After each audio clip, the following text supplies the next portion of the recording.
Let's cut to the chase. Nobody should have the power to make you feel small, not with their words, not with their actions, not with a single glance. Yet, it's something we all face at one point or another. People will test your limits, disregard your feelings, and sometimes blatantly disrespect you. Today, we're going to tackle some straightforward, perhaps even provocative strategies to deal with such challenges without compromising your cool or your dignity. So, if you're tired of feeling like you're at the mercy of others' disrespect, you're in the right place. The first strategy is what I like to call the silent stare. It sounds almost too simple, right? But don't underestimate its impact. There's a real power in this technique. It's rooted in one of the fundamental teachings of Stoic philosophy, which is all about controlling our reactions and mastering our emotions. When someone disrespects you, your natural instinct might be to react immediately, to defend yourself, or to call them out. But here's the thing. Reacting in the heat of the moment often plays right into the hands of the person being disrespectful. They're often looking to provoke a reaction, to throw you off balance, or make you feel small. So instead of reacting with words, try simply holding a calm, steady gaze. The silent stare, when done correctly, shifts the power dynamic entirely. Imagine it. Someone says something rude or demeaning, expecting you to fire back or get flustered. But instead, you meet their eyes with a calm, unbothered gaze, showing them that their words have no effect on you. There's something about this silent, steady reaction that unsettles people. They're waiting for you to engage, and when you don't, they're left alone with their own behavior. The Stoics believed that our true power lies in our ability to remain unmoved by the actions of others, and this technique exemplifies that principle perfectly. I'll share a personal example to illustrate just how effective this can be. I was once in a meeting where a particular colleague kept interrupting me. You know the type, overconfident, talking over others, and making it clear he thought his opinions were more valuable than anyone else's.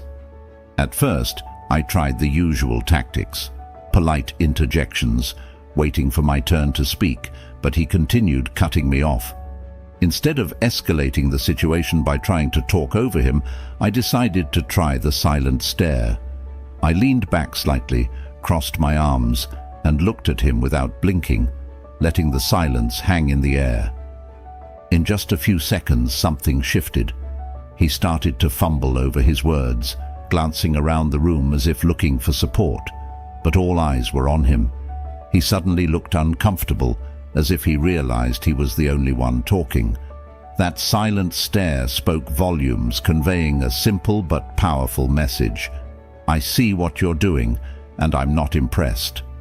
After that meeting, his behavior toward me noticeably changed. He didn't interrupt me again, and over time he started treating me with more respect. The silent stare didn't just work in that single moment, it set a precedent for all future interactions.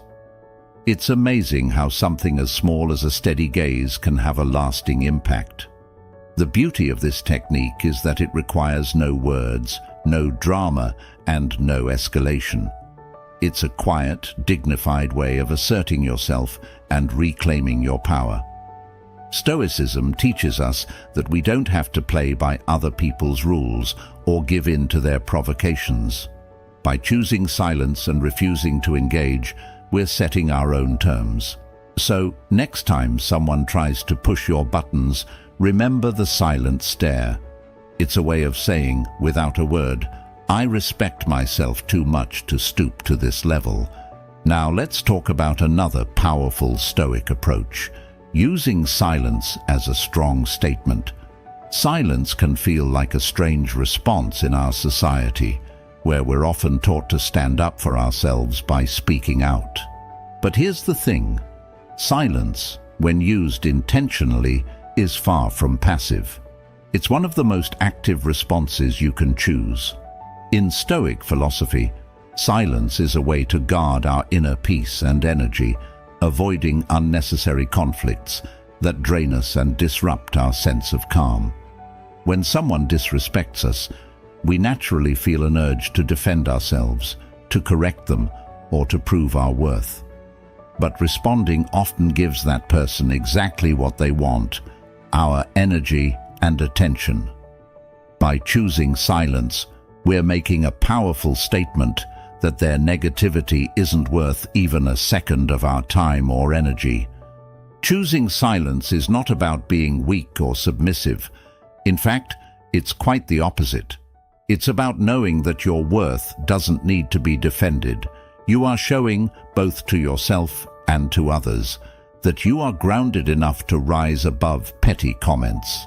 This can be especially effective when dealing with people who use passive-aggressive tactics. Take, for example, a time when I faced a person who consistently made snide remarks, disguised as jokes. Instead of firing back or attempting to explain myself, I decided to simply let the comments sit in the air, unaddressed.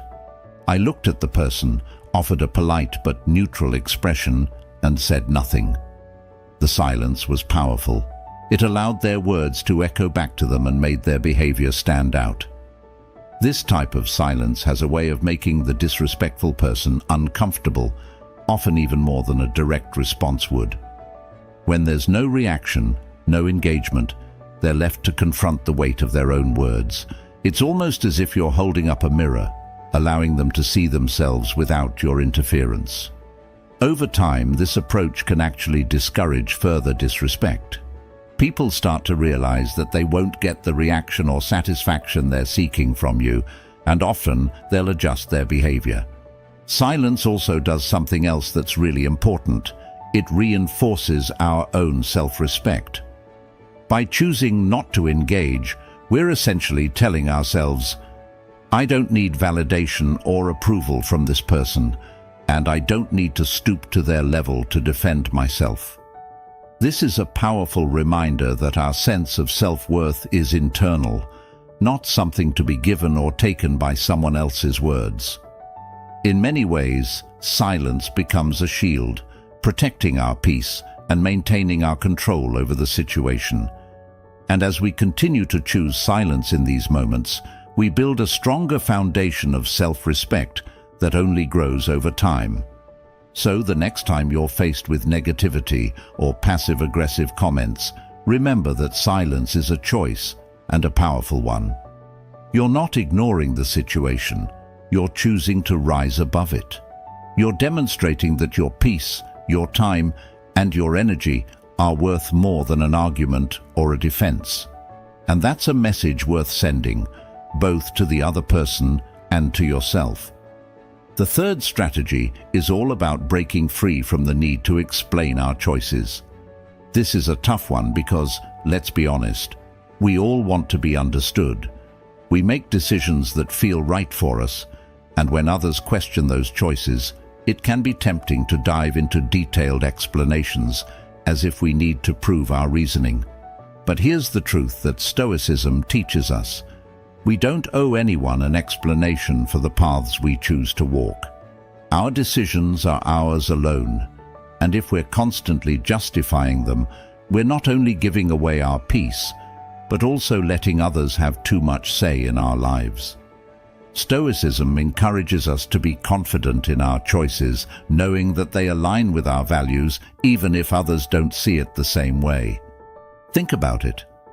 How many times have you made a personal decision only to face a barrage of whys from others? Why did you leave that job? Why are you pursuing this career? Why didn't you attend that event? And each time you feel the urge to explain, as if their understanding somehow validates your decision. But the more we engage in these explanations, the more we're telling ourselves that our choices need to be approved by others. In reality, they don't. This need to justify can chip away at our confidence, making us second-guess decisions we once felt sure about. And that's exactly what we're trying to avoid. I remember when I made a big career change. It was something I felt deeply passionate about, but it came with a lot of uncertainty. Naturally, people had questions, some even sounded genuinely worried for me, and at first I felt obligated to explain myself. I'd go on and on about how this new path felt fulfilling, how I had a plan, how I'd done my research. But no matter how well I explained it, the questions kept coming, as if my reasons were never quite enough to satisfy them. After a while, I started to see how draining it was. It was like I was constantly justifying my own happiness and my own dreams. And then something shifted. Instead of explaining, I started replying with something simple. It was the right choice for me. It felt strange at first because I was so used to giving long explanations, but it was also incredibly freeing. People would ask, and instead of getting pulled into a whole conversation about my life choices, I'd calmly say, it was the right choice for me. I didn't owe them anything more. This response shifted the dynamic entirely. It wasn't defensive or dismissive. It was simply a statement of confidence. Most people accepted it and moved on, and the questions started to dwindle. I realized then that by not explaining myself, I was actually reinforcing my belief in my decision. The power in not explaining is that it allows you to stand firm in who you are and what you believe. When we stop feeling the need to justify every choice, we're telling ourselves that our values, our goals, and our happiness are valid simply because they matter to us. This is an essential aspect of self-respect. It's also a reminder that our choices don't need an audience's approval. They don't need to be understood or agreed with by everyone to be right for us. This is about owning your life, your path, and your reasons without feeling the need to seek permission. So next time someone questions a decision you've made, consider responding with confidence rather than explanation. A simple "it felt right" or "it was my choice" can end the conversation and keep you grounded in your own truth. Remember, the people who genuinely respect you won't need endless explanations, and the people who do won't be satisfied with any answer you give. By choosing not to explain, you're reinforcing a powerful message that your life is yours to live and that your decisions are enough simply because they align with your inner values. Embrace this freedom. Your choices are a reflection of who you are, and they need no justification beyond that. Our fourth strategy is one of the most powerful tools for maintaining peace, creating distance from those who consistently disrespect us. This is such an important concept in Stoic philosophy. The Stoics taught us to focus on what we can control, and one of the things fully within our control is deciding who we allow into our lives and how close we allow them to get. Creating distance doesn't have to be an act of hostility. It's simply an act of self-care and boundary setting. If someone's behavior is continuously negative or disrespectful, then it's perfectly reasonable to take a step back. This isn't about holding grudges or avoiding people out of anger. It's about protecting your peace.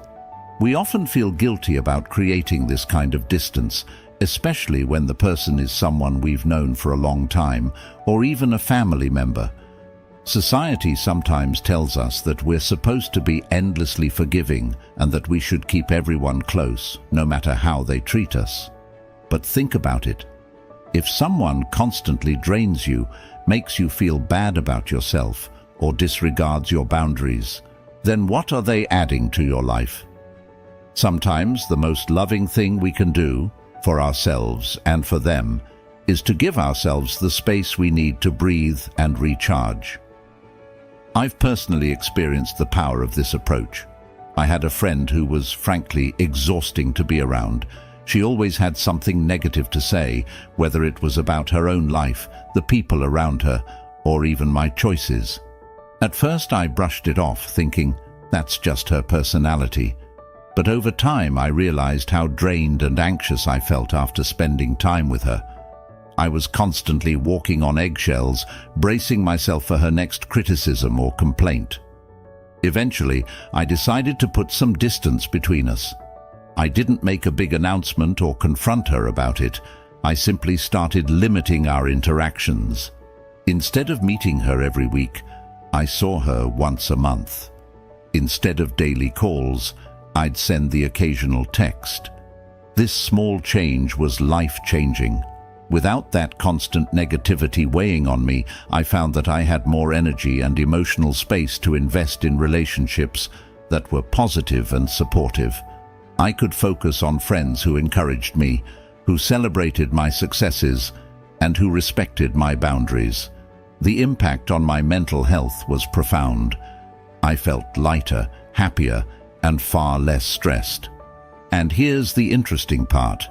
As I stepped back, I realized that the friendship had been more about habit than genuine connection. I didn't actually miss the constant negativity, and I didn't miss the drama. Creating distance is often misunderstood as something harsh or unkind, but that couldn't be further from the truth. It's actually one of the most respectful things you can do for both yourself and the other person. You're respecting your own need for peace, while also acknowledging that the relationship in its current form isn't serving either of you.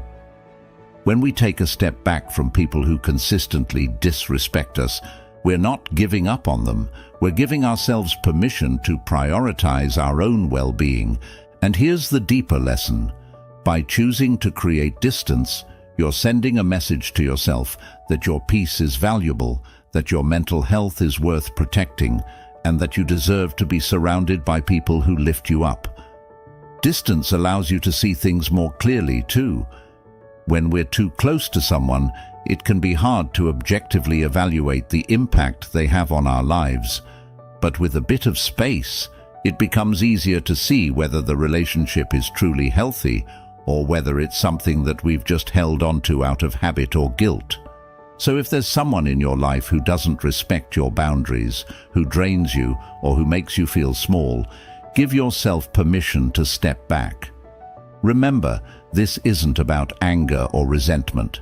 It's about making room for relationships that nourish and respect you. You're not obligated to keep everyone in your inner circle, and it's perfectly okay to create space where you need it.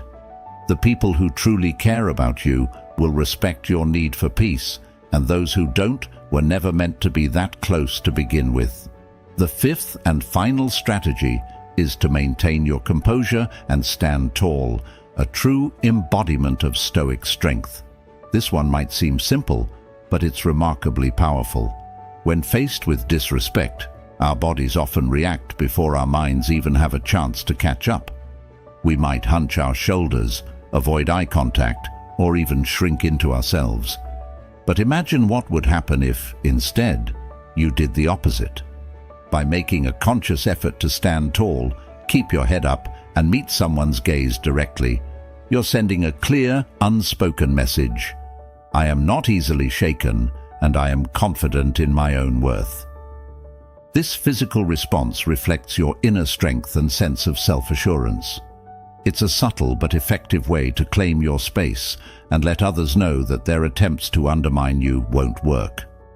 Stoicism teaches us that we don't need to prove ourselves to others or seek their approval. True confidence is quiet and composed. When we embody this confidence physically, we're aligning our outer self with our inner beliefs, reinforcing that we are unperturbed by the disrespect thrown our way.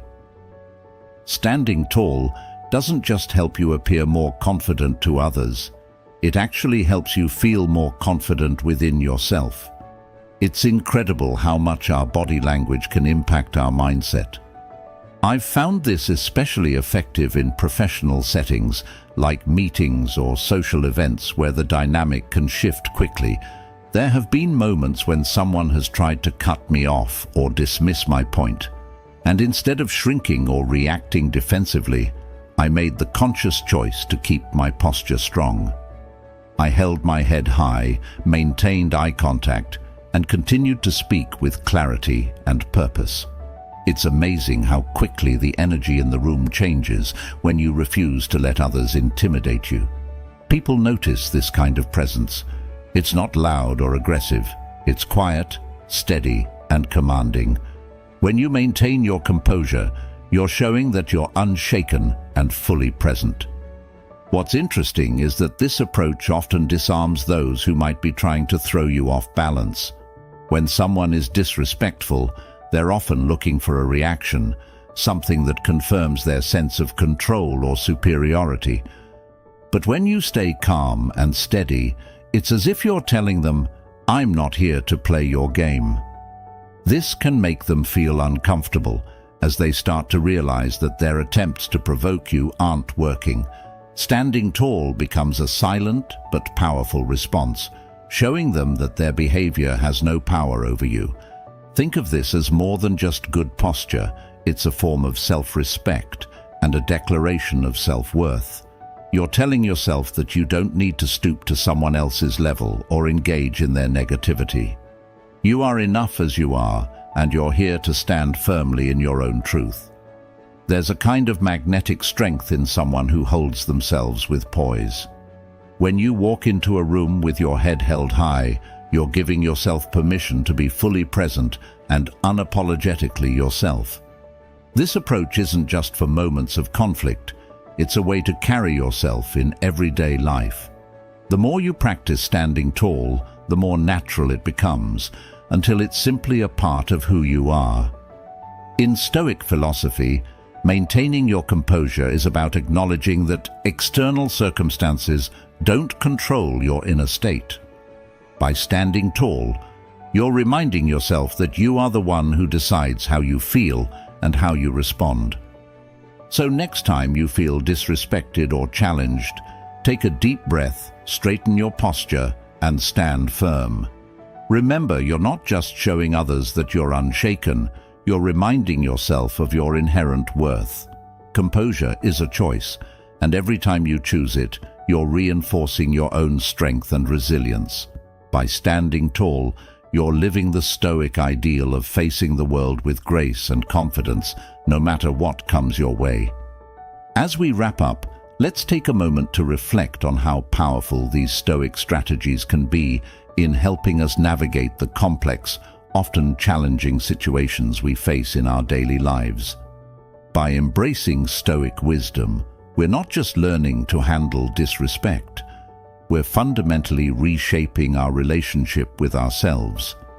Each of these techniques teaches us to look inward for strength, composure, and validation, instead of letting external situations dictate our emotions or actions. This mindset shift is a true game changer. When we choose to practice Stoic principles, we're doing more than just managing difficult people. We're building a stronger, more resilient inner self. We're becoming people who don't easily crumble under pressure, who maintain grace under fire, and who radiate calm even when others try to disturb our peace. And the beautiful thing is that these strategies don't just work in moments of conflict. They start to influence every area of our lives, from how we approach our goals, to how we connect with others, and even how we see ourselves. The confidence and clarity that comes from mastering our reactions can ripple out, affecting everything we do and everyone we encounter. Thank you so much for joining me on this journey of exploring Stoic wisdom and how it can elevate the way we respond to life's challenges. If you found value in this discussion, I'd really appreciate it if you could give this video a thumbs up. And if you're interested in diving deeper into topics like these, consider subscribing. Let's build a community of people committed to growing in strength, resilience, and wisdom together. I'd also love to hear from you, so feel free to share your thoughts or any personal experiences you've had with these techniques in the comments below. Remember, true respect, real, lasting respect, begins within us. When we honor our own boundaries, cultivate inner peace, and stand confidently in our choices, we naturally attract respect from others too. Until next time, let's keep striving to live with grace and strength, using Stoic wisdom as our guide.